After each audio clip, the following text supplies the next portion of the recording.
جی جناب، آپ نے یہ احسان دانش کا ایک انٹرویو تھا، ریڈیو انٹرویو آپ نے سنا، اور یہ خود احسان دانش صاحب بول رہے تھے. تو آپ نے دیکھا کہ وہ ایک مزدور تھے اور وہاں سے ترقی کرتے کرتے کن منازل تک پہنچے. اب ذرا باقاعدہ ان کا تعارف دیکھ لیتے ہیں احسان دانش صاحب کا. اصل نام ان کا احسان الحق ہے، ادبی نام ان کا احسان دانش ہے. تخلص یہ کرتے ہیں احسان، لیکن کہیں کہیں انہوں نے تخلص دانش بھی استعمال کیا، مگر زیادہ تر احسان ہی تخلص کرتے ہیں. والد کا نام ان کا قاضی دانش علی ہے. ان کے والد آپ سمجھ لیں عدالت میں کلرک تھے، چھوٹی پوسٹ پر تھے، غربت تھی گھر میں. آپ والد کی نسبت سے آپ نے اپنا نام لکھا پہلے احسان بن دانش، اور پھر احسان دانش، اور اس کے بعد پھر احسان دانش. آبائی شہر باغپت ہے، ضلع میرٹھ، انڈیا. ابتدائی تعلیم آپ نے حاصل کی کاندھلا، مظفر آباد، ہندوستان میں، اور پھر پاکستان آ گئی. عملی زندگی کا آغاز اگر آپ دیکھیں تو مخدوش یعنی برے مالی حالات تھے، باقاعدہ تعلیم سے محروم رہے. گھر میں ایسے وسائل نہیں تھے کہ تعلیم حاصل کر سکتے، لیکن جس طرح آپ نے ان کی زبانی سنا، مزدوری بھی کرتے رہے، چپراسی کی نوکری بھی کی، چھوٹی چھوٹی نوکریاں بھی کی، لیکن اپنے طور پر ساتھ تعلیم کا سلسلہ جاری رکھا. سادہ، فقیر منش، خوش اخلاق اور میرن نثار انسان تھے. ان کی شاعری کی آغاز کی بات کریں تو کم عمری سے ہی شاعری کا آغاز کر دیا. قیام پاکستان سے بہت پہلے، یعنی پاکستان بننے کے بعد نہیں، پاکستان بننے سے پہلے ہی لاہور منتقل ہو چکے تھے.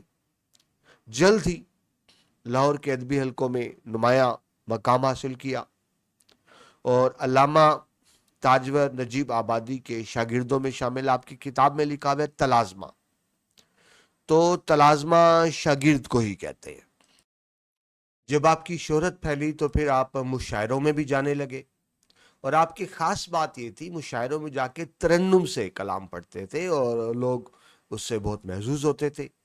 آپ نے نظم، غزل، قطع، ربائی، گیت سب میں طبع آزمائی کی. اردو کے آپ عظیم شاعر بھی ہیں، نقاد بھی ہیں، دانشور بھی ہیں، لیکن جو آپ کی اصل وجہ شہرت بنی وہ آپ کی بیانیہ نظمیں ہیں جو آپ کی وجہ شہرت بنی. اسلوب کی بات کریں، خود مزدور تھے، لہذا اپنے کلام میں مزدوروں کی نمائندگی کی. شاعر مزدور کا خطاب ملا. آپ اپنی شاعری میں عام آدمی کے مسائل بیان کرتے ہیں، مظلوم طبقات کی نمائندگی کرتے ہیں، کیونکہ آپ کا خود کا تعلق بھی مظلوم طبقے سے تھا. معاشرتی ناانصافیوں پر کڑی تنقید کرتے ہیں. معاشرتی ناانصافی یعنی سب کو برابر حقوق نہیں ہے. آپ کی نظموں میں جذبہ حریت کا اظہار ہے، قربانی، انقلاب کی نمایاں نہر نظر آتی ہے. آپ کے کلام میں دلکشی ہے، یعنی دل کو چھونے والا کلام، دل کو پسند آنے والا کلام، دل سوزی ہے، دل آویزی ہے. علامت نگاری کا استعمال کرتے ہیں، یعنی مختلف علامتوں کے ذریعے ڈائریکٹ بات نہیں کرتے، علامتوں کے ذریعے بات کی وضاحت کرتے ہیں. استعارات، تشبیہات کا بہت خوبصورت استعمال ہمیں آپ کے ہاں ملتا ہے. آپ کے شعری مجموعوں کی بات کریں تو آتش سیال، نیوائے کارگر، نفیر فطرت، جادہ نو، فصل سلاسل، چراغاں، دارین، یہ نعتیہ مجموعہ ہے. اور آپ نے اپنی آپ بیتی بھی شائع کی جہان دانش کے نام سے. یہ آپ کا مختصر تعارف تھا، اور اب آتے ہیں ہم نظم کی طرف. پہلے دیکھ لیجئے نظم آزادی، ویسے تو آپ کو پتہ چل رہا ہے اس کا مطلب کیا ہے، تو اس کے ذرا موضوعات دیکھ لیجئے. اس میں یعنی کیا کیا آزادی کے والے سے کیا کیا باتیں کی انہوں نے. یہ نظم آزادی کی اہمیت، قربانیوں اور جد و جہد کے جذبے کو بیان کرتی ہے. شاعر بیان کرتے ہیں آزادی صرف ایک سیاسی نعرہ نہیں، بلکہ ایک مقدس مقصد بھی ہے جس کے لیے جان کی قربانیاں دینی پڑتی ہیں. وہ آزادی اظہار پر زور دیتے ہیں اور کہتے ہیں کہ جہاں تحریر و تقریر کی آزادی نہ ہو وہاں آزادی بے معنی ہے. یعنی اصل آزادی ہونی چاہیے جس میں انسان اپنی مرضی کی بات کر سکے، اپنی رائے کا اظہار کر سکے. احسان دانش کی نظم ان کے انقلابی اور حریت پسند نظریات کی عکاس ہے جو آج بھی قارئین کو جوش اور ولولہ بخشتی ہے. تو یہ نظم کے موضوعات تھے. اور اب آئیے باقاعدہ نظم کی طرف. نظم کا پہلا شعر سراپا عبادت ہے، سراپا جذبہ تعمیر آزادی، شہادت مستقل ایک سرخی تحریر آزادی. سراپا کہتے ہیں وجود کو، کہتے ہیں اس کا سراپا یعنی وجود. جذبہ تعمیر آزادی، جذبہ آپ جانتے ہیں یعنی آزادی کی تعمیر کا جذبہ. سرخی تحریر آزادی، اب دیکھیے سرخ علامت ہے خون کی، خون سرخ ہوتا ہے، تو اس کا مطلب ہے کہ یہاں سرخی کا مطلب قربانی ہے، جذبہ ہے. ٹھیک ہے جی. پروانی آزادی کی جلی یعنی جسے روشن کہہ لیں، واضح کہہ لیں، سرخی. اچھا سرخی ہیڈنگ کو بھی کہتے ہیں، جو اخبار کی ہیڈنگ ہوتی ہے، مین ہیڈنگ، اس کو بھی سرخی کہتے ہیں. ٹھیک ہے. دیکھیں اخبار کی سرخی کیا ہے، تو پروانہ آزادی کی جلی بڑی مین یعنی جلی سرخی یعنی آپ یہ کہہ لیں مین ہیڈنگ کے معنی میں بھی استعمال ہوگا یہ. اور سرخی آزادی، تحریر اور خون اور جد و جہد کی علامت بھی. تو پھر سرخی تحریر آزادی یعنی پروانہ آزادی کی جلی سرخی یعنی مین ہیڈنگ.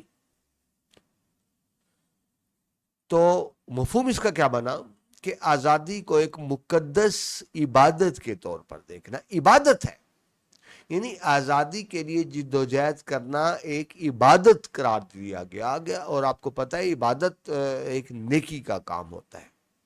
آزادی کو ایک مقدس عبادت کے طور پر دیکھنا اور حصول آزادی کے لیے قربانی دے. یعنی وہ کہتے ہیں شہادت مستقل ایک سرخی تحریر آزادی، کہ اگر آپ چاہتے ہیں کہ آپ کو آزادی ملے اس کے لیے قربانی دینی پڑتی ہے. ٹھیک ہے جی. یاد رکھیے آزادی کبھی بھیک میں نہیں ملتی، آزادی ظالم سے چھیننی پڑتی ہے اور اس کے لیے قربانی دینی پڑتی ہے. اور جو آزادی کے لیے قربانی دی جاتی ہے، خون بہایا جاتا ہے، جان کی قربانی دی جاتی ہے، اس کو شاعر عبادت کہہ رہے ہیں کہ یہ ایک مقدس عبادت ہے. یعنی آزادی کے سمپل سی بات یہ بنے گی کہ آزادی کے حصول کے لیے کوشش کرنا، اس کے لیے خون بہانا، یہ بھی عبادت ہے. تشریح کی طرف آئے. اس شعر میں شاعر نے آزادی کو ایک مقدس جذبہ اور عبادت قرار دیا ہے. نظم کے مصرع اول میں بتایا گیا ہے کہ آزادی کی تعمیر کا جذبہ محض ایک سیاسی یا سماجی مقصد نہیں بلکہ یہ بھی ایک مکمل عبادت ہے، اور اس کو عبادت کے طور پر ہی دیکھنا چاہیے، گویا ہم عبادت کر رہے ہیں. اس شعر میں لفظ عبادت استعمال کر کے شاعر نے آزادی کے جذبے کو ایک مذہبی تقدس بھی بخش دیا ہے. مصرع ثانی کی بات کریں تو اس میں کہا گیا شہادت ایک مستقل سرخی تحریر آزادی، یعنی شہادت یعنی قربانی آزادی کی تحریر کو سرخ رکھتی ہے، زندہ رکھتی ہے. تو دیکھیے یہ سرخی مین ہیڈنگ کا مطلب بھی ہے، اور یہاں سرخی کا مطلب ہے اس کو تر و تازہ رکھنا، اس معنی میں بھی استعمال ہوگا. تو سرخی تحریر سے مراد یہ ہے کہ آزادی کی تحریک ہمیشہ زندہ رہتی ہے. اور اس کو زندہ کون رکھتا ہے؟ اس کو زندہ رکھتا ہے شہیدوں کا لہو، شہیدوں کا خون اسے تازہ رکھتا ہے، اور یہ جذبہ ہمیشہ زندہ رہتا ہے. ٹھیک ہے جی. تو سرخی علامت ہے جد و جہد کی، سرخی علامت ہے قربانی کی، اور سرخی مین ہیڈنگ کو بھی کہتے ہیں. اس نظم میں کہ مطلب میں آزادی کے حصول کی کوشش کو ایک مقدس اور سماجی فریضہ قرار دیا گیا ہے، مگر جس طرح میں نے بھی آپ کو بتایا آزادی چھیننی پڑتی ہے، اس کے لیے قربانی دینی پڑتی ہے، اس کے لیے خون بہانا پڑتا ہے. آزادی کے لیے دی گئی قربانی تحریک آزادی کو زندہ اور متحرک رکھتی ہے اور دوسروں کے لیے عمدہ مثال بنتی ہے. شاعر کے مطابق آزادی کا حصول اور اس کے لیے کوشش کوئی معمولی عمل نہیں ہے، یہ ایک عظیم مقصد ہے جسے صرف سچے جذبے اور قربانی کے ساتھ ہی حاصل کیا جا سکتا ہے.